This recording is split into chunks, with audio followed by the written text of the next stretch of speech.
안녕하세요. 컴퓨터를 켜볼 여유가 없을 정도로 바쁘고 힘들게 지내오던 최근 한 달이었는데요.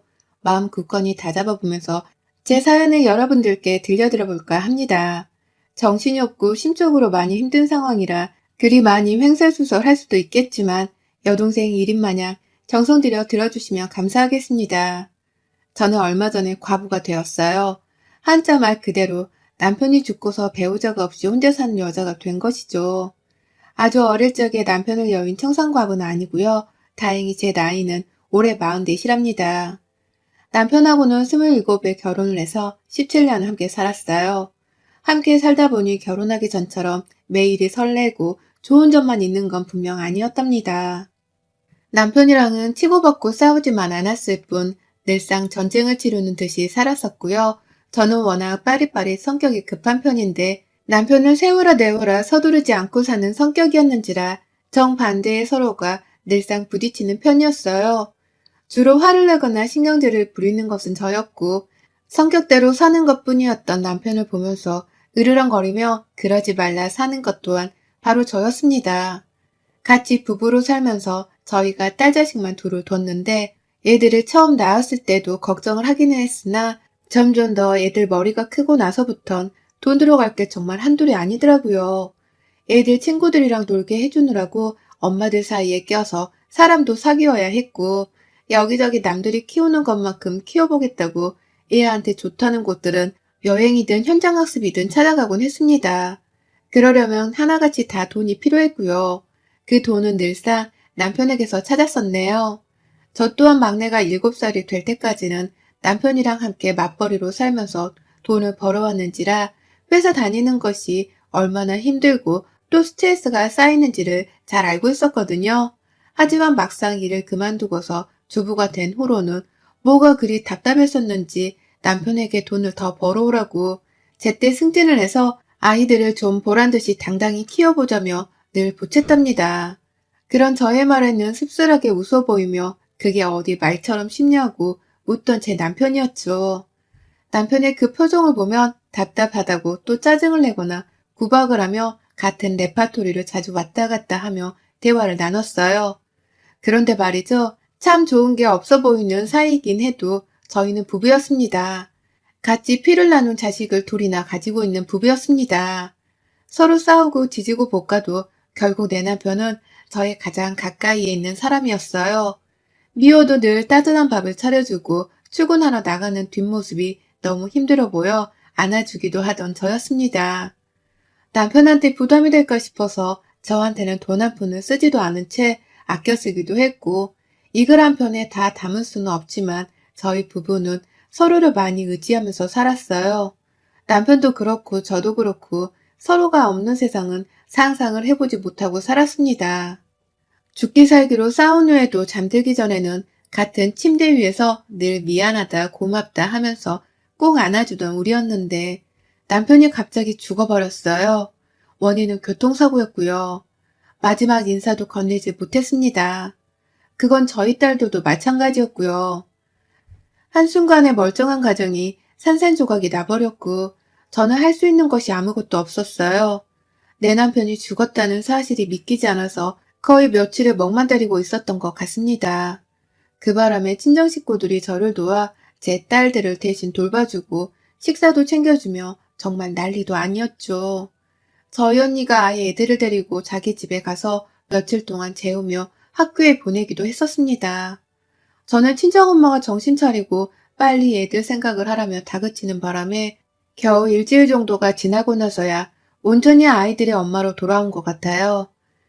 남편 사고 보상금에 보험금, 그리고 사망 후 퇴직금까지 들어온 돈은 꽤 되었지만 아이들 시집까지 보내는 데에 쓸 돈을 생각하면 턱없이 부족했습니다.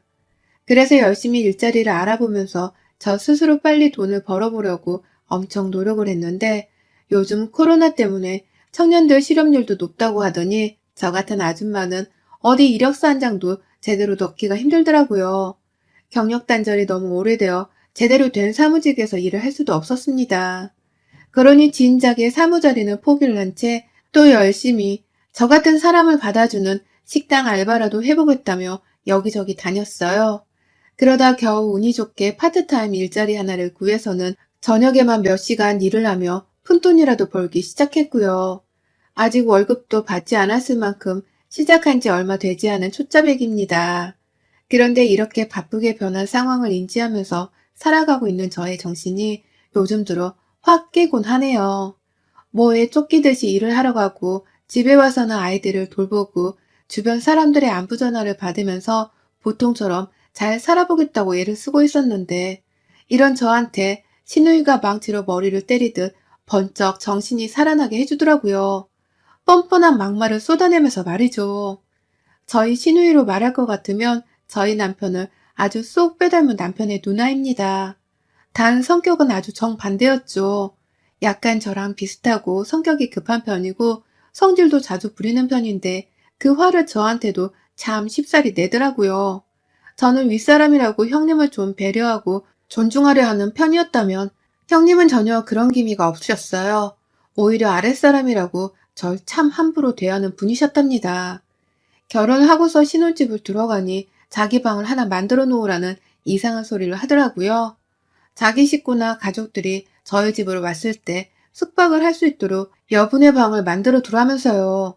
뭐하러 내 집에 와서 하룻밤까지 자려고 하나 싶어 의아하더군요. 다 같이 서울에 사는 마당에 집까지 가는 거리가 귀찮아서 저러는 건가 싶어 황당하기도 했습니다. 하지만 좀 더 형님을 겪어보고 난 후에야 알 수 있었어요. 형님이 저희 집에 자기 방을 만들어 놓으라고 했던 이유는 정작 자신 때문이 아닌 바로 시어머니 때문이었죠. 저희 어머님께서는 그 당시 이미 저와 같은 과부셨습니다. 시아버지가 쥐병으로 먼저 세상을 떠나신 상태였고 그래서 혼자 살고 계셨죠. 집은 다 같이 서울에 있었고요. 그런데 형님은 허구한 날 시어머니를 저희 집으로 보내더라고요. 저희 두 아이들의 생일날에도 축하를 해주라면서 어머님을 저희 집으로 데리고 왔는데 집으로 갈 때에는 어머님을 데려가질 않더라고요. 그냥 어머님께는 오늘 여기서 자고 가. 엄마 방도 있겠다. 라고 하면서 어머님을 하룻밤 묵고 가게 하려는 말을 서슴찮게 했어요. 그냥 명령하듯 그 말을 뱉어냈죠. 그러면 저는 당연히 거절하지 못한 채 아, 어머님 하루 주무시고 내일 가세요. 라고 하면서 형님 말에 마지못해 수긍을 하는 척 했고요. 시어머니께서는 또 눈치 없이 그런 저의 말에 응답을 하며 알겠다고 누울 자리를 깔으셨고요. 그런 식의 예기치 못했던 어머님의 하룻밤 묵기는 계속되었습니다. 다 형님이 옆에서 명령하듯 제안을 하신 바람에 어머님이 주무시고 가셨고요. 제가 일을 그만두고 주부가 되면서부터는 형님에 의해서 시어머니가 저희 집을 찾아오는 일이 더욱 잦아졌어요. 형님은 이제 주부니까 일도 없고 심심할 것 같아서 엄마도 며느리랑 같이 있으면 적적해 하지 않으실 거고 라고 하면서 시어머니를 툭 던지듯 데려오셨고 그렇게 찾아와서는 자신도 덩달아 저에게서 대접을 받곤 하셨답니다. 참 어울리기 싫은 존재였는데 자꾸만 집에 시어머니랑 같이 찾아와서는 참 시덥지 않은 소리들을 자주 하셨죠. 이를테면 이렇게 자주 보고 살 거면 그냥 차라리 시어머니를 데리고 사는 게 어떠냐 하면서 가까이 대서 떠본다거나 시어머니랑 살면 뭐가 좋은지에 대해 나열을 하면서 학가를 그냥 하라고 실실 웃으며 보채는 것이었죠. 그래서 제가 혼자 잘 살고 계시는데 뭐하러 같이 살면서 불편해해야 하겠어요? 라고 하며 거절 비슷한 뉘앙스라도 풍기면 형님은 너 그렇게 안 봤는데 생각보다 매정한 면이 있구나 라고 하면서 절 마치 세상에서 가장 피도 눈물도 없는 차가운 며느리 마냥 취급을 하셨답니다. 제가 원하는 말은 그런 게 아니었고 함부로 합가 얘기를 꺼내서 미안하다고 하는 말들이었는데 형님의 입에서는 그런 말들을 전혀 기대할 수가 없었습니다. 그런 식으로 저에게 듣기 좋은 말을 해주실 분도 아니고 저를 배려해 주시는 분도 아니었거든요. 그렇게 바라는 것 하나 없었던 형님이셨는데 제 남편이 죽고 난 후에 뵌 형님은 제게 더욱 가혹하게 구셨답니다. 애초에 기대할 것이 없어서 실망한 것도 없었지만 진짜 형님은 사람 됨됨이부터 글러먹었더라고요. 남편이 죽었다고 연락을 받았던 날 마지막 순간을 보지도 못한 채 떠난 거라서 저는 울음조차 나오질 않았습니다. 그냥 자꾸 현실 부정을 하면서 속으로 너무나 큰 충격을 받았는지라 제대로 된 생각이라는 것 자체를 할 수 있는 상태가 아니었어요.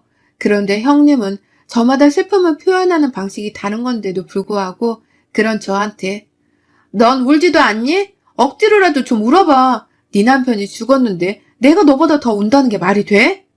라고 하면서 장례식장에서 저에게 혼을 내셨어요. 울지 않는다는 이유로 고인의 부인이 제게 화를 내신 겁니다.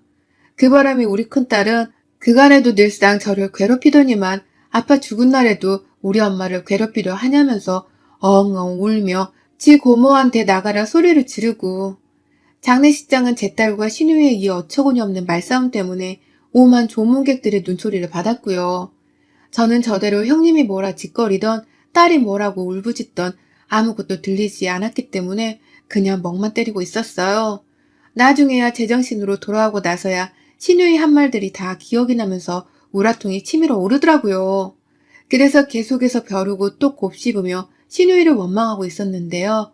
어째 한 번을 저희 집에 찾아와서는 제 아이들을 챙겨주려 하거나 제 상태가 어떤지에 대해서 걱정하지도 않더니만 제가 정신 차리고서 일자리를 구하겠다며 여기저기 발품 팔고 다니고 있던 그 힘든 시기에 신우이한테서 처음으로 연락이 왔어요.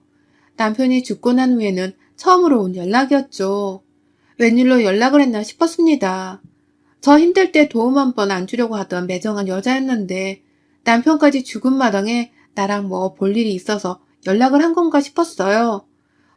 설마 내 남편 죽고 나서 받은 사망보험금 뭐 그런 걸 달라고 하는 막장극을 펼치려고 하는 건 아닐까 싶어서 마음 단단히 먹고 전화를 받았는데 형님이 여보세요? 라고 하는 제 목소리 그 한마디를 듣자마자 그러더라고요. 목소리 들어보니 엄청 살만한가 보네. 우리 지금 니네 집 가니까 기다리고 있어. 라고 말입니다. 그러더니만 진짜로 집에 왔어요. 시어머니를 데리고서 말입니다. 못 올 것은 아니지만 너무 당당히 들어와서는 과부된 제 손에 밥을 얻어먹겠다고 밥을 차려달라 하는 신우이와 시어머니는 너무 역겨웠어요. 그것도 모자라 신우이는 또다시 시어머니를 저희 집에 두고 가려 하면서 그러시더라고요. 엄마, 오랜만에 여기서 자고 가. 엄마 집이나 다름없는데 뭐. 라고 말이죠. 그러니 시어머니는 그래, 니만 슬프냐? 나도 내 아들 잃고서 지금 사는 게 아니다. 우리라도 같이 지내면서 이 슬픔을 이겨내야지. 라고 하시면서 조용히 방으로 들어가셨어요. 어머님도 아들 잃고서 정말 많이 힘들어 하셨는데, 그럼에도 제 집에서 저의 허락은 제대로 받을 생각도 하지 않으신 채 아주 당당히 구셨죠. 이게 절대로 올바르게 돌아가고 있는 게 아니었음에도 불구하고 신우이는 너무나 당연하게 시어머니를 제게 맡기려고 했습니다. 너무 당연하게 제 집을 찾아오려 했고 또 너무 당연하게 시어머니를 묻게 하면서 편히 지내게 만들려고 했죠. 저로서는 참 환장하지 않을 수가 없는 노릇이었습니다. 그분들이 제게는 남편으로 인해 엮인 가족임은 분명했지만 남편을 잃은 마당에까지 굳이 가까이 하며 살갑게 지내고 싶은 사람들은 아니었으니까요. 자꾸 보면 남편이 생각나 저로서는 힘들기 마찬가지였고 또 돈 벌어보겠다고 식당 알바까지 하러 나가는 마당에 시어머니랑 형님이 무턱대고 찾아와 잠까지 자려 하면 신경 써야 하는 것이 너무 많았습니다. 제 큰딸도 장례식장에서 지 고모랑 싸우고 난 후에는 더 이상 고모를 안 보고 싶어 하는 와중이었는데 너무 뻔뻔하게 찾아와 제 딸내미 얼굴도 본체만체 하면서 불편함을 야기하는 형님이 너무 싫었어요. 정말 말 그대로 불청객과 다름이 없는 두 사람이었습니다. 자기들도 가족을 잃어 슬픈 건 충분히 이해를 하지만 뭔가 단단히 이상했어요. 절 기분 나쁘게 만드는 상황들이 자꾸만 생겨났으니 말입니다. 그러다가 그저께 제가 알바 끝나고 한밤중에 집을 가려고 하니 핸드폰에 문자가 엄청 와 있는 거예요. 엄마가 나이 드셔서 그런지 요새 좀 기력이 허해 보이시네. 뭐 닭게탕 같은 거라도 하나 좀 진하게 끓여드려. 내일 오전에 데리고 집에 갈 테니까 그런 줄 알고. 라고 말입니다. 그 문자를 보는데 일 끝나고 피곤한 몸을 이끌고 집에 가고 있는 제 처지가 너무 딱하게 느껴지더라고요. 이 젊은 나이에 남편 잃은 과부가 된 것도 모자라서 이젠 하다하다 남편이 죽고 나서도 시어머니 대접을 해드리면서 시누이한테서 이런 소리나 듣고 있어야 하나 싶어 말입니다. 남편 죽었다고 내 새끼들한테 따뜻한 포옹 한 번을 해준 적 있나? 10,000원짜리 한 장 쥐어주면서 보탬이 되어주기를 했나. 아무것도 해준 것도 없고 챙겨준 것도 없으면서 받기만 하려는 형님과 시어머니가 참 야속하기만 했죠. 제게는 너무나 당연한 생각이었습니다. 저는 힘이 쫙 풀리면서 결국 신우이의 문자에는 대답을 하지 않았어요. 그냥 읽기만 하고 답을 안 했는데 다음날 오전 10시가 되자마자 신우이는 참 부지런하게도 시어머니를 데리고 집에 왔습니다. 그런데 이번엔 뭔가 좀 달랐어요. 집안에 들어오는데 그 뒤로 짐가방을 둘이서 하나씩 들고 들어오더니 신우이는 다시 집을 나가서는 더 큰 캐리어 가방 하나를 또 들고 오더라고요. 그러더니만 글쎄, 아, 짐이 좀 많지? 아니 그냥 서로 왔다 갔다 하면서 견우와 직녀만은 보고 있지 말고 같이 살아 둘이서. 엄마도 일찍 과부되고 혼자 오래 살아봤으니 며느리 사정 잘할 거고 너는 이제 막 남편 잃었으니 정신없을 텐데 우리 엄마라도 옆에 끼고서 남편 대하듯이 살아. 라고 하는 거예요. 갑자기 짐을 싸들고 들어와서는 한다는 말이 시어머니를 남편 대하듯이 살라고 말입니다. 남편 대하듯이 살다 보면 제가 제 남편을 잊을 수 있을 거라고 하면서 말이죠. 이게 어떻게 과부가 된 저를 위해서 내릴 수 있는 결정인 건지 도통 이해가 가질 않았어요. 근데 신우이는 표정이 굳어진 저를 보면서 기분이 언짢다며 말하더라고요.